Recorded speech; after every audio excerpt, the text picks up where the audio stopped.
Welcome to Hacksonville. Welcome to Hacksonville, a Jacksonville, Florida cybersecurity podcast for small business owners and anyone who wants to learn more about the cyber domain in under 15 minutes. As we do cover some heavy stories related to cyber attacks and threats on this podcast, listener discretion is advised. Okay, I'm sorry. I did say we're going to talk about social media and cybersecurity, and we are. I know I said we'd speak on the positive side of social media and how it's used in a good way to solve crimes and help with rescue efforts during natural disasters, and we will. But today I was requested to cover a infamous data breach of an online dating service and social networking service marketed primarily to married or committed people and individuals seeking affairs or discreet extramarital encounters. If you were around in 2015, you might have figured out we're going to talk about the Ashley Madison data breach. I'm Jenny, and I welcome you to today's episode, Hacked Hearts, 32 million to be precise. In 2015, a hacker group called the Impact Team infiltrated Ashley Madison's servers. They threatened to release stolen user data to include names, addresses, emails, and even credit card details unless Ashley Madison agreed to shut down as a company. I'll give you 3 seconds to recall from episode 4 what kind of hacker we would call that. If you thought hacktivists, you're correct. They were trying to make a statement against what Ashley Madison stood for and what they were trying to do. Companies who experience data theft and data exposure often lose customers and employee trust. Makes sense, especially when the data loss is customer or employee data. Imagine the repercussions felt by all former and current Ashley Madison subscribers when, in August 2015, over 60 gigabytes of data on over 37 million user accounts were leaked. The significant others of those subscribers would now be suddenly aware of their partner's infidelities and intentions. Due to their public and professional images, some of these victims, as in non-Ashley Madison employees, lost their jobs due to this incident. Ashley Madison faced lawsuits, settlements with affected users, and of course, the CEO resigned after the breach.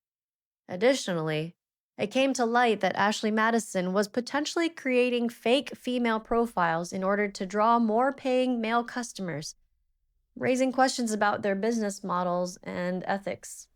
What caused the breach? The causes were what would now be considered ignorance of basic cybersecurity best practices. Cyber forensics noted poor password encryption and lack of robust password policies.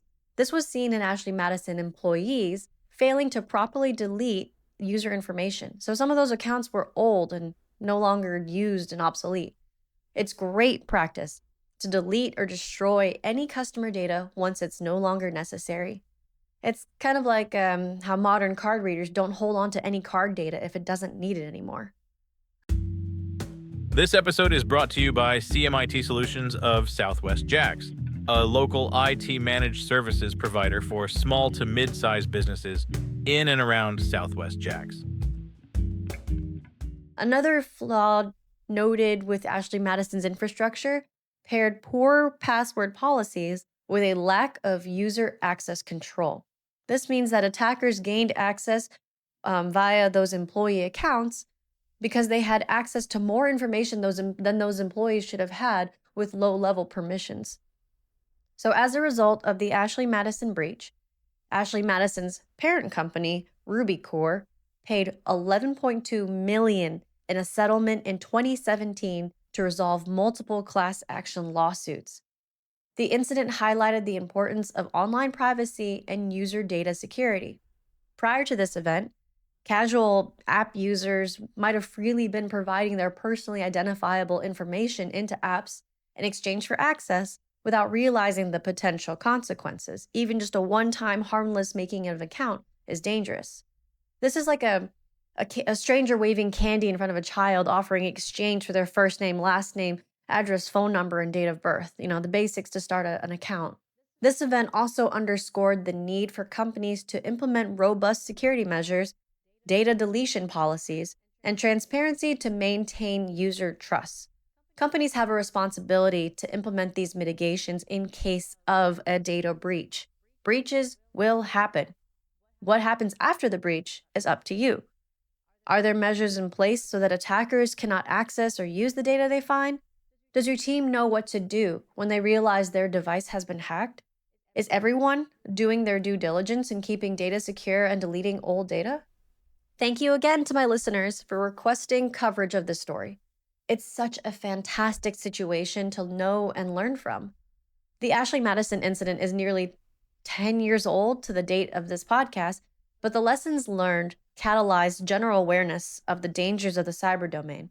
It's standard practice for large enterprises now to implement advanced and strong security policies, but unfortunately, it's the little guys giving hackers access to larger networks, as we've seen in previous episodes. While security measures can feel like an inconvenience, compliance is becoming more and more important to the point where business cyber experts say that no business will work with another business if they're not compliant by 2026. Thanks for tuning in to another episode of Welcome to Hacksonville. We'll be back next with some new topics, some guests, and more. Stay updated with us on our social media. Just look for CMIT of SW Jax on all your favorite social media platforms.